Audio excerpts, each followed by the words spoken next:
The Vanguard had conquered 17 star systems in the span of 3 galactic cycles. Their reputation preceded them like a plague wind across the spiral arm. Species that had flourished for now served as labor castes beneath their crystalline warships. Others had simply ceased to exist, their worlds harvested for resources and left as barren husks drifting in the void.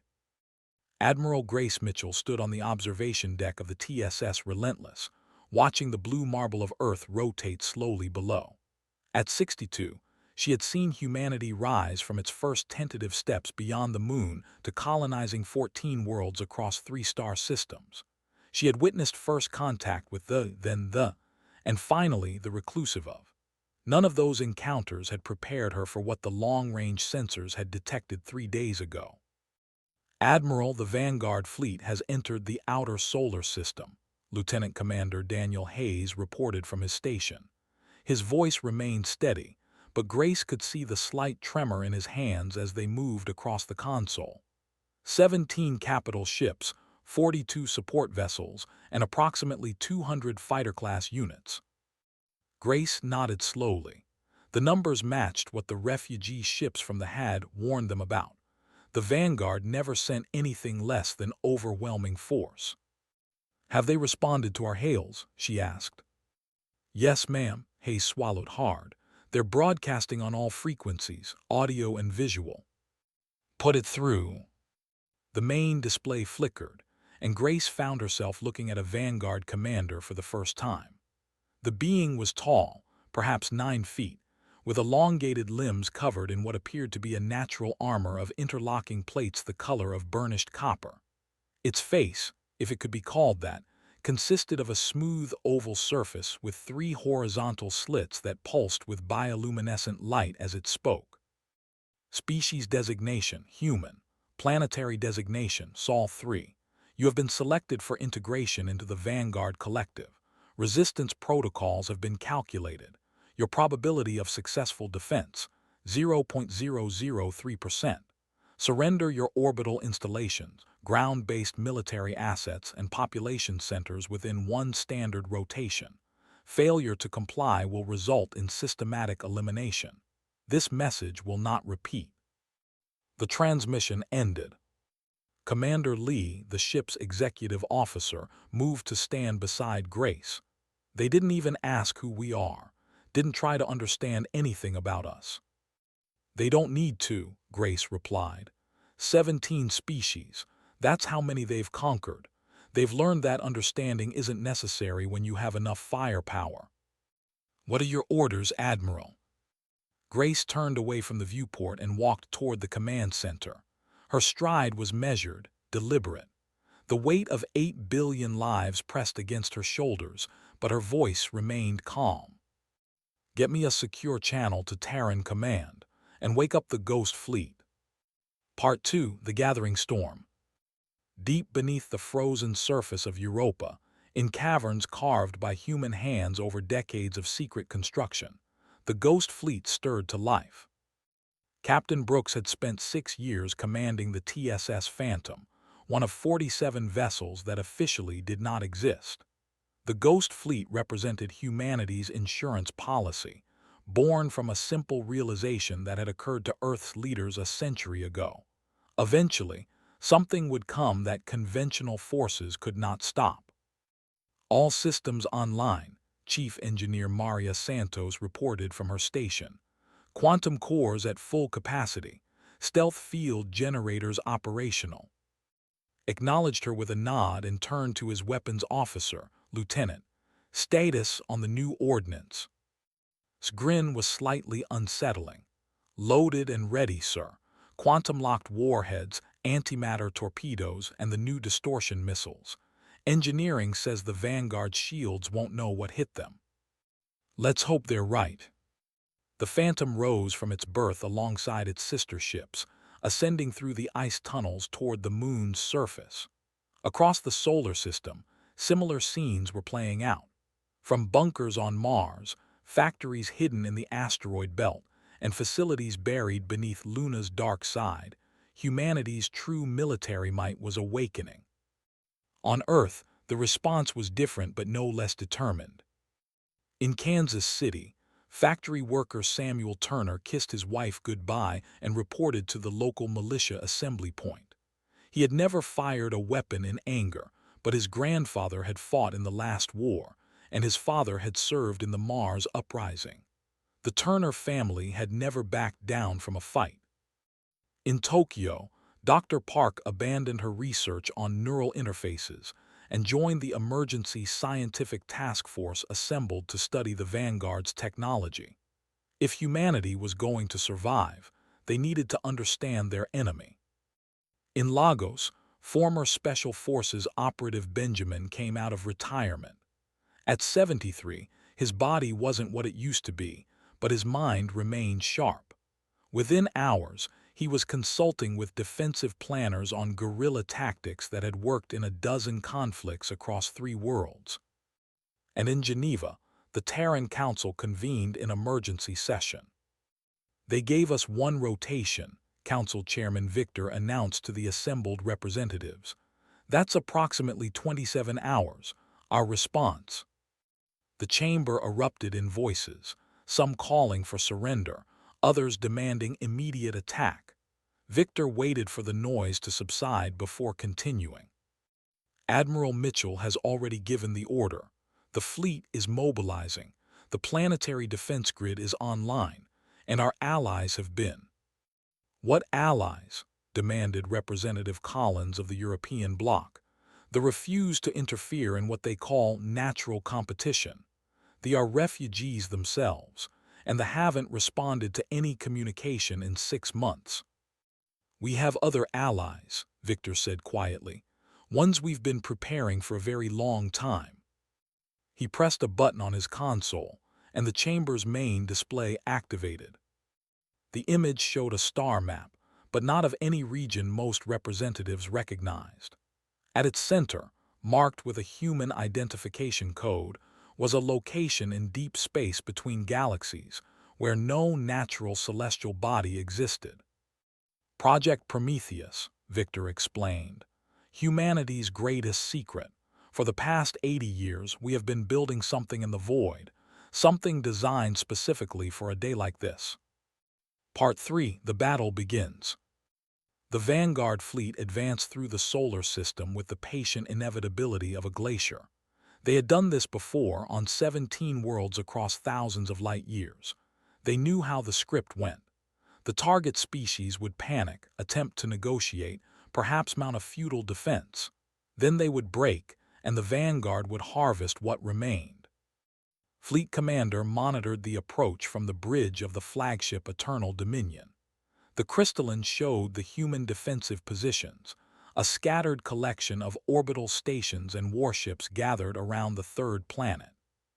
Analysis demanded. Primitive electromagnetic propulsion, reported Tactical Officer. Shield technology generations behind our own. Weapons systems appear to be chemical and basic nuclear. No evidence of quantum manipulation or control. Then why are they not surrendering? Facial slits flickered with what might have been confusion. Unknown. Their communications indicate they are preparing to resist. Made a sound that served as a Vanguard expression of contempt. They are children playing at war. Begin the approach. Standard elimination pattern. The Vanguard fleet accelerated, their crystalline hulls catching the light of the distant sun. Behind them, space rippled with the energy signatures of their engines. Before them, Earth's defenders waited. Admiral Grace Mitchell watched the enemy approach on the Relentless's tactical display. The numbers were exactly as bad as predicted. Even with the conventional fleet at full strength, they were by a factor of 8 to 1. But the conventional fleet wasn't all they had. Ghost fleet in position, she asked. Confirmed, Hayes reported. All 47 vessels holding at the designated coordinates, full stealth mode. The Vanguard sensors haven't detected them. Grace allowed herself a small smile. Humanity had learned a great deal from their brief time among the stars. They had learned that the universe was vast and often hostile. They had learned that strength respected strength, and they had learned that sometimes the best weapon was one your enemy never saw coming. All ships, this is Admiral Mitchell. The enemy is approaching. Remember what they did to the... Remember the worlds they burned. Remember that behind us are 8 billion people who will never surrender. She paused, letting the weight of her words settle. Make them remember us. The first Vanguard weapons fired at 1700 hours, Earth Standard Time. Brilliant beams of coherent energy lanced through the void, striking the outer defense platforms with devastating precision. 3 stations vanished in expanding spheres of plasma. The human fleet moved to engage, and for the first minutes of the battle, everything proceeded exactly as the Vanguard expected. Human weapons splashed against their shields with minimal effect. Human ships maneuvered with reasonable skill, but nothing approaching Vanguard tactical doctrine. Human defenses fell one by one. Then the Ghost Fleet struck.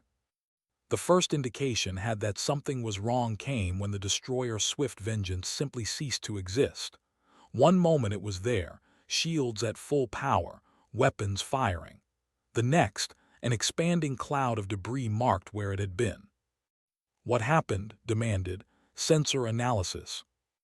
Unknown attack vector, reported, confusion evident in every bioluminescent pulse. No weapon's signature detected before impact. The attack came from. It came from empty space. 3 more destroyers died in rapid succession, killed by weapons that arrived without warning from positions that showed nothing on Vanguard sensors. Felt something unfamiliar stirring in his neural centers. After a moment, he identified it as uncertainty. In 300 cycles of warfare, he had never experienced it before. Recalibrate all sensors, find whatever is out there. But the Ghost Fleet was already moving, sliding through the darkness like the predators for which they were named. Captain Brooks coordinated the assault from the Phantom's bridge, watching as ship after ship struck from concealment, delivered devastating salvos, and vanished again before the enemy could respond. Target that cruiser, he ordered, designating a massive Vanguard vessel that was turning to engage one of the conventional human destroyers. Full spread of quantum-locked warheads. The Phantom shuddered as its weapons fired. The missiles streaked away, their warheads existing in a quantum state that made them invisible to conventional detection until the moment of impact. They struck the cruiser's shields simultaneously, and something remarkable happened. The shields flickered, they actually flickered. Let out a whoop of triumph. Direct hit, shield integrity down to 60%. Hit them again, ordered, and signal the pack. Concentrate fire on any vessel showing shield weakness. The battle had been joined, and for the first time in their long history of conquest, the Vanguard found themselves fighting an enemy that refused to follow the script. Part 4: Escalation. On Earth, the population watched the battle unfold through every available screen and display. In New York, crowds gathered in Times Square, staring up at the massive displays showing tactical feeds from the fleet. In Beijing, families huddled together in shelters, listening to radio updates between the thunder of orbital weapons fire. In Cairo, children asked their parents why the sky was flickering with strange lights. President Carter addressed the world from the bunker beneath the White House. Her voice was calm, steady, the voice of a leader who had accepted that the next few hours would determine the fate of her species. Today, we face the greatest challenge in human history, but I want you to know that we are not facing it alone. Every man and woman in our fleet is fighting for you, and they are not losing. This was not entirely accurate, but it was not entirely false either. The Ghost Fleet's intervention had thrown the Vanguard into confusion, but they were adapting. Their commanders were already adjusting their formations, developing countermeasures, bringing their overwhelming numbers to bear. Admiral Grace Mitchell watched the tide beginning to turn on her tactical display. They had destroyed or disabled 37 enemy vessels, an unprecedented achievement against the Vanguard. But they had lost 18 ships of their own, and the enemy still outnumbered them decisively. "Ma'am, we're receiving a transmission from the Vanguard flagship," Hayes reported. "Put it through." His image appeared on screen. The Vanguard commander's facial slits were pulsing rapidly now, a display of emotion Grace could not interpret. "You have surprised us, humans. Your hidden fleet was not anticipated. Your weapons are more advanced than initial scans suggested. This is impressive." "I'm glad you're entertained," Grace replied dryly. "Is there a point to this communication?" "A revision of terms. You have proven yourself worthy of consideration. We offer you a place in the Vanguard Collective as a client species rather than a labor caste. You would retain limited autonomy. Your worlds would not be harvested. Your population would not be significantly culled." Grace leaned forward. "And if we refuse?" "Then we will escalate. Our initial force was calibrated for a primitive species. We have reserves. We have weapons we have not yet deployed. We have methods that have broken species far more powerful than yours." Slits pulsed slowly, deliberately. "You cannot win, Admiral. Mathematics does not permit it, but you can survive if you choose wisely." Grace was silent for a long moment. On the tactical display, she could see the Vanguard fleet regrouping, preparing for another assault. She could see her own ships, battered but unbroken, holding the line. And she could see something else, something the Vanguard did not yet know about. "Thank you for your offer, Commander. We'll have to decline." "You doom your species." "Perhaps," Grace smiled, and there was something in that smile that made optical sensors record the moment for later analysis. "Or perhaps you've underestimated us from the beginning." She cut the transmission and turned to Hayes. "Signal Prometheus Station. Tell them it's time." In the void between galaxies, in a location that appeared on no star chart and could not be found by any conventional sensor, something massive stirred. Project Prometheus was not a single weapon or even a single facility. It was a statement of intent, a monument to human stubbornness, a physical manifestation of the species' absolute refusal to accept extinction. The station was the size of a small moon, constructed over 80 years using resources quietly diverted from 100 different projects. Its hull was layered with materials that existed nowhere else in the known universe, products of quantum manipulation technology that humanity had kept entirely secret from their galactic neighbors. Its power source was a captive singularity, a black hole tamed and harnessed by science that would have seemed like magic to the Vanguard. And its purpose was singular, to ensure that humanity would never, ever be conquered. Station Commander Gregory Bell received the activation order and felt a chill run down his spine. He had spent 40 years preparing for this moment, hoping it would never come. Now it was here. "All stations confirm readiness." The responses came in one by one. "Power systems operational, targeting array online, primary weapon charged." Gregory looked at the main display, which showed the solar system as a distant point of light among billions of others. Somewhere in that direction, his people were fighting for their lives. "For Earth," he said quietly, "fire." The Prometheus array activated. Part 5, The Vanishing. On the Eternal Dominion, was preparing the next assault when reality itself seemed to shudder. "What is that?" he demanded, pointing at the sensor display. Something was happening at the edge of the system, something his instruments could not properly interpret. Space itself appeared to be rippling, folding, tearing open in a wound of light and darkness. "Unknown phenomenon," reported, her voice carrying an edge of what might have been fear. "Energy readings are impossible. They exceed our instruments' capacity to measure." The tear in space widened, and through it came something that the Vanguard had never seen in 300 cycles of conquest. A wave of energy, visible even to optical sensors, was rolling toward them through the void. It was not light, not radiation, not any form of energy their science recognized. It was something else entirely. Shields to maximum, ordered. All ships defensive formation. The wave struck the Vanguard fleet like a tsunami hitting. Aboard the Relentless, Admiral Grace Mitchell watched in awe as the impossible happened. Vanguard ships, their shields overwhelmed by forces they could not comprehend, began to break apart. Not explosively, not violently, but almost gracefully, as if reality itself was gently suggesting that they no longer needed to exist. "What is that thing?" Lee whispered beside her. Grace shook her head slowly. "I don't know exactly. The scientists who built it called it a probability disruption wave.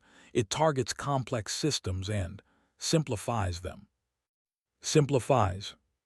Breaks down the fundamental forces holding them together. The more sophisticated the technology, the more vulnerable it is. Our ships are primitive enough to survive. Theirs. On the display, the Eternal Dominion was dissolving.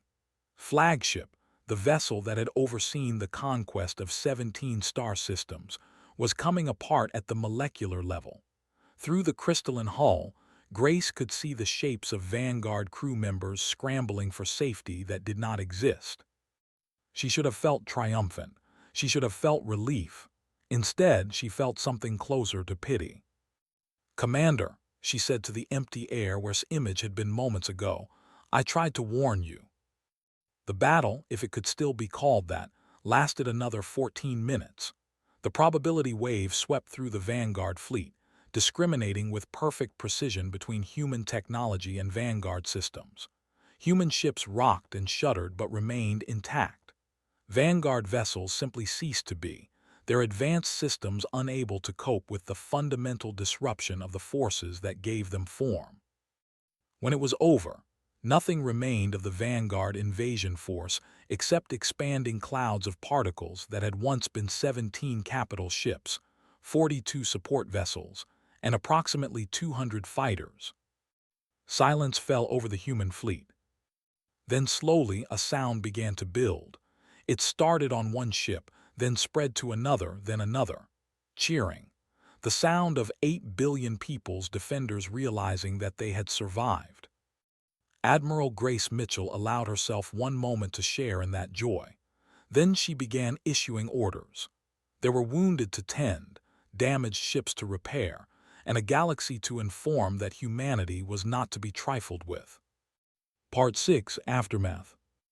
The news of the Vanguard's defeat spread across the galaxy at the speed of rumor, which is to say, faster than light. The who had refused to involve themselves in what they called natural competition sent urgent diplomatic envoys to Earth within days. They wanted to know everything about the weapon that had destroyed the Vanguard fleet. They were politely but firmly refused. The refugees, who had fled there in the face of Vanguard conquest, began making plans to return. With the Vanguard's military presence suddenly and mysteriously reduced to zero, the occupation forces they had left behind would be vulnerable. And on 17 conquered worlds, populations that had lived under Vanguard domination for generations began to stir. Word had reached them of a species called humanity, young and small, that had done the impossible. Hope, that most dangerous of emotions, was spreading. On Earth, the celebration was tempered by the knowledge of what had been unleashed. President Carter addressed the Terran Council 3 days after the battle. Her face was drawn, tired, but beneath the exhaustion there was determination. The Prometheus array worked as designed. The Vanguard fleet has been eliminated, but we need to understand what we've done here. She gestured, and the display showed records from the battle, including enhanced imagery of Vanguard crew members in their final moments.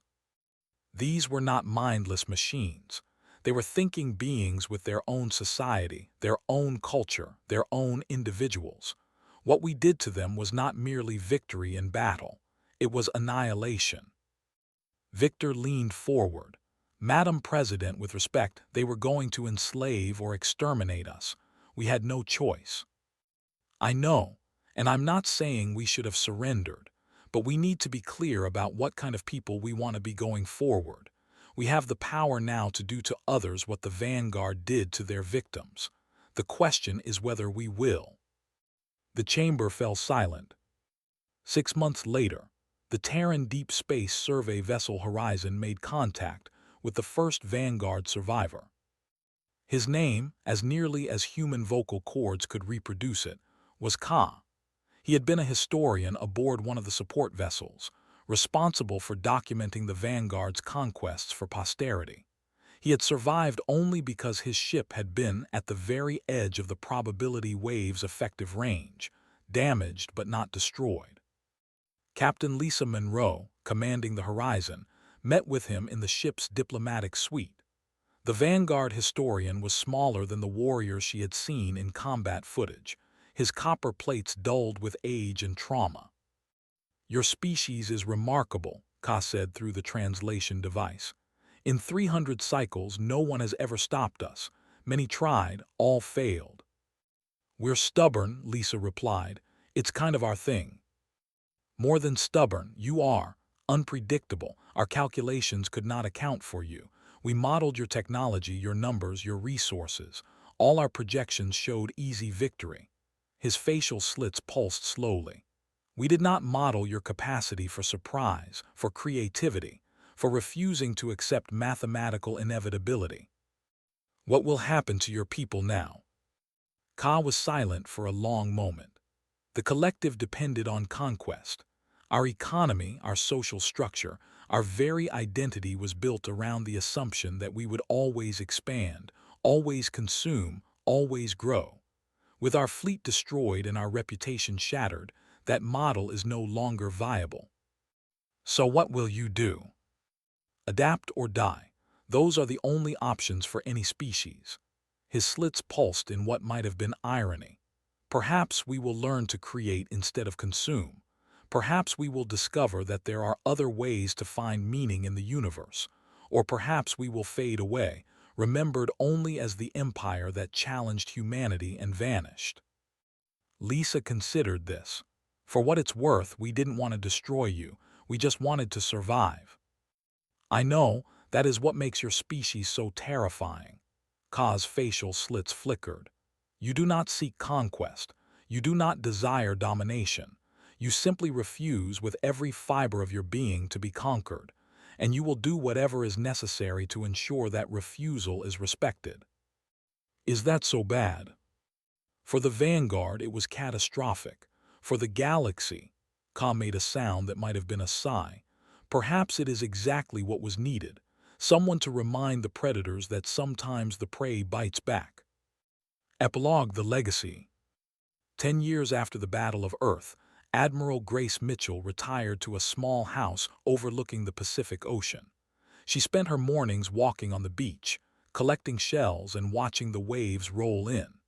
She spent her afternoons reading, gardening, and occasionally advising young officers who sought her wisdom. She received many honors in those years. The Terran Council named a battleship after her. The Return to there declared her an honorary clan mother. Even the, in their distant way, acknowledged her contribution to galactic stability. But the honor that meant the most to her came in the form of a letter, delivered by special courier on the anniversary of the battle. It was from a Vanguard youngling, one of the first generation born after the Empire's collapse. The youngling had learned about the war in school and had written to ask a simple question: why had humanity spared the survivors? Why hadn't they finished what they started and eliminated the Vanguard completely? Grace thought about the question for a long time before answering. "Because destruction is easy," she wrote. "Creation is hard. The universe has enough species that know how to tear things down. What it needs are species that know how to build. We hope that your people will learn to be builders too. And if you do, you'll find humanity ready to welcome you as neighbors, as partners, and perhaps even as friends. That's not weakness. That's strength. The hardest kind."